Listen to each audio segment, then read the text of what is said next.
রাজবাড়ী সদর উপজেলা প্রাণী সম্পদ হাসপাতালে ছাগল নিয়ে এসেছেন বিল্লাল শেখ। বেওয়ারিশ কুকুরের আক্রমণে জখম হয়েছে ছাগলটি। বিল্লালের মতো উড়াকান্দার গুলশানারা, দ্বাদশী ইউনিয়নের আলেয়া বেগম সহ অনেকেই কুকুরের আক্রমণে জখম হওয়া ছাগল চিকিৎসার জন্য হাসপাতালে নিয়ে এসেছেন। বাড়ি পালানে বাইদিয়েছিলাম, ওই যাইতে কুকুরে কামড় দিছে। এর আগে দুইটা ছাগল খাওয়া হয়েছে আমার। মনে করেন একটু মুরগি বাসার ভিতর থেকে যদি বের হয় তাহলে খেয়ে ফেলে একবারে ধরে। আবার মনে করেন বাসার ভিতরে অনেক সময় ঢুকে যায়, সেটা মুরগি খেয়ে ফেলে।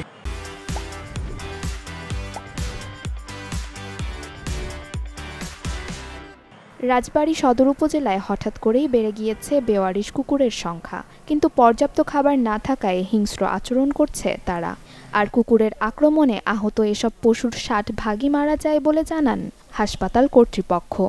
আমারই তো একটা ময়না খাসি মেরে ফেলা দিছি, এই পশু হাসপাতালে আনছিলাম তোতা বাচ্চা। বাইরে যদি ছাগল টাগল বাইরে ধোয়া হয়, তারপরে সেই কারণে কুত্তে অনেকটি এক জায়গা হলে পরে এসে আক্রমণ করছিল আমাদের এই ছাগলটা। পুরো যেগুলো কামড়ায় এর ভিতরে আপনার 60% বাঁচেই না, এই অবস্থা।